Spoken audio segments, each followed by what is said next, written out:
আজি আপোনালোকৰ লগত মই অন্য এটা খবৰ শ্বেয়াৰ কৰিম বিশেষকৈ আজিৰ খবৰটো আমাৰ বেঞ্চাৰ স্কুলৰ এটা গুৰুত্বপূৰ্ণ বাৰ্তা আপোনালোকৰ লগত মই শ্বেয়াৰ কৰিম আপোনালোকে স্কিপ নকৰি একেলগে আমাৰ ভিডিঅ'টো চাই থাকিব আৰু এতিয়ালৈকে যদি আমাৰ চেনেলটো ছাবস্ক্ৰাইব কৰে কাইণ্ডলি ছাবস্ক্ৰাইব কৰি দিব আৰু প্ৰতিগৰাকী আমাৰ বেঞ্চাৰ স্কুলত জড়িত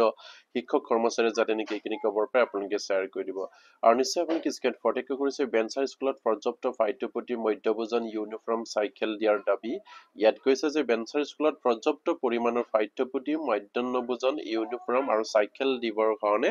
তেখেতসকলৰ সন্তানৰ ফালৰ পৰা এইখিনি দাবী উত্থাপন কৰিছে আৰু কৈছে যে প্ৰাদেশিকৰণৰ লেহেম গতিত অসন্তুষ্ট শিক্ষক কৰ্মচাৰী সন্তাৰ আৰু যিহেতু অসম চৰকাৰে বেঞ্চাৰ স্কুলবিলাকক প্ৰাদেশিকৰণ কৰিম বুলি প্ৰতিশ্ৰুতি অলৰেডি প্ৰদান কৰিছে কিন্তু অসম চৰকাৰে যি ধৰণে প্ৰতিশ্ৰুতি প্ৰদান কৰিছিলে সেইমতে কৰা হোৱা নাই তেখেতসকলে এটা লেহেম গতিত চলি আছে বুলি কৈছে আৰু সেইবাবে আমাৰ প্ৰাদেশিকৰণৰ অসন্তুষ্ট আমাৰ বেঞ্চাৰী স্কুলত জড়িত শিক্ষক কৰ্মচাৰী সন্তাৰ আৰু ইয়াত কৈছে যে আপোনাৰ 2006 চনৰ 1 জানুৱাৰী পূৰ্বে স্থাপিত অপাৰ্টিকিত শিক্ষা অনুষ্ঠানসমূহ প্ৰাদেশিকৰণৰ লগতে অন্যান্য সমস্যা সমাধানৰ ক্ষেত্ৰত ৰাজ্য চৰকাৰখনে সুখা পিছলাৰ নীতি গ্ৰহণ কৰি থকা তীব্ৰ অসন্তুষ্টি প্ৰকাশ কৰিছে সদৌ অসম অপাৰ্টিকিত শিক্ষক কৰ্মচাৰী সন্থাই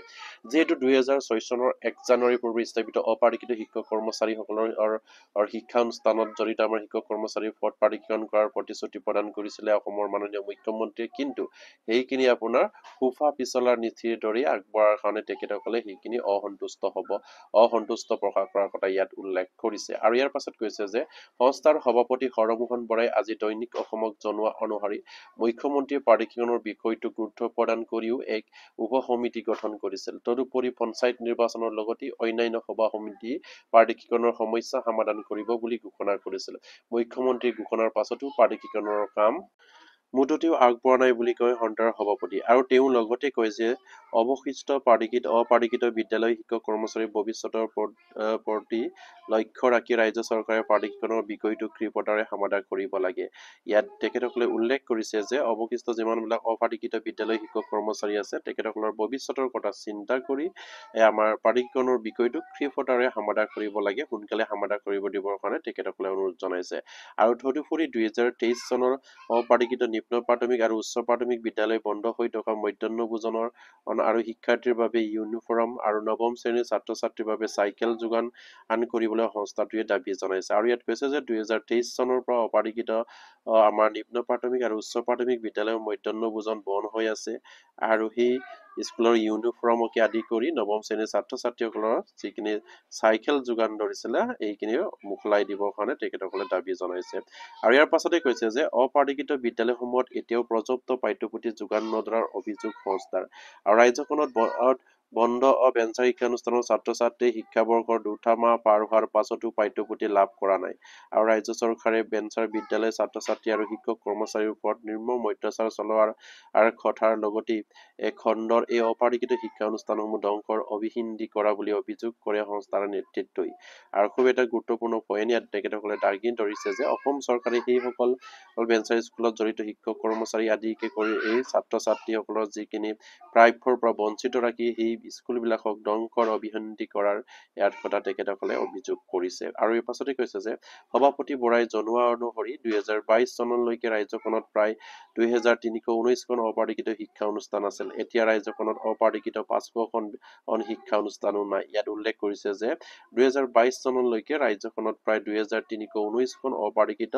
শিক্ষা অনুষ্ঠান আছিল বুলি কৈছে কিন্তু বৰ্তমান এই অপাৰ্টিকিত শিক্ষা অনুষ্ঠান 500খনৰো নাই বুলি ইয়াত উল্লেখ কৰিছে এনে স্থলত ৰাইজৰ প্ৰচেষ্টাত গঢ়ি উঠা সেই বিদ্যালয়সমূহ প্ৰাদেশিকৰণ কৰি ছাত্ৰ ছাত্ৰীসকলৰ মৌলিক অধিকাৰ ৰক্ষা কৰাৰ লগতে শিক্ষক কৰ্মচাৰীসকলৰ ভৱিষ্যত চৰকাৰে সুৰক্ষিত কৰিব নোৱাৰাৰ কাৰণ কি বুলি তেওঁ প্ৰশ্ন কৰে অহা 9 জুনত হ'বলগীয়া অসম বিধানসভাৰ এদিনীয়া বিশেষ অধিৱেশনত 2017-18 চনৰ প্ৰাদেশিকৰণ আইনখন সংশোধনী আনিবলৈ দাবী জনায় সংস্থাটোৱে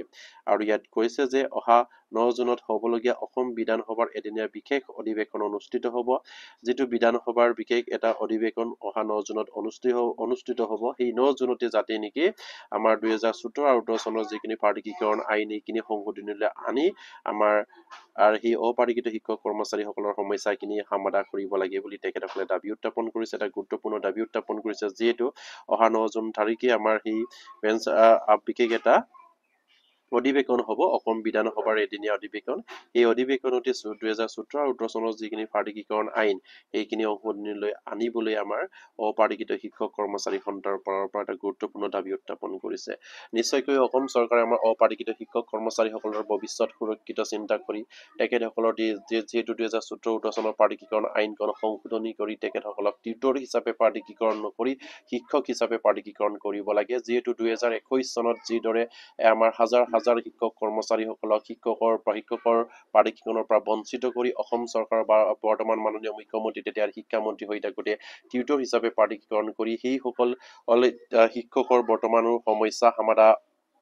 কৰিব পৰা নাই অসম চৰকাৰ যিহেতু টিউটৰ হিচাপে নিযুক্তি দি তেখেতসকলৰ যিখিনি সমস্যা সেই সমস্যাখিনি তেখেতসকলে নিশ্চয়কৈ অনুধাৱন কৰিছে যে টিউটৰ হিচাপে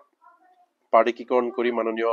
বৰ্তমানৰ মুখ্যমন্ত্ৰী তেতিয়া শিক্ষামন্ত্ৰীয়ে যিহেতু 2017 চনৰ মতে প্ৰাধিকৰণ কৰি আমাৰ দুগুণ সমস্যা বৃদ্ধি কৰিলে নেকি সেই টিউটৰ শিক্ষকসকলৰ আৰু সেয়ে তেখেতসকলে সেইদৰে প্ৰাধিকৰণ কৰিবলৈ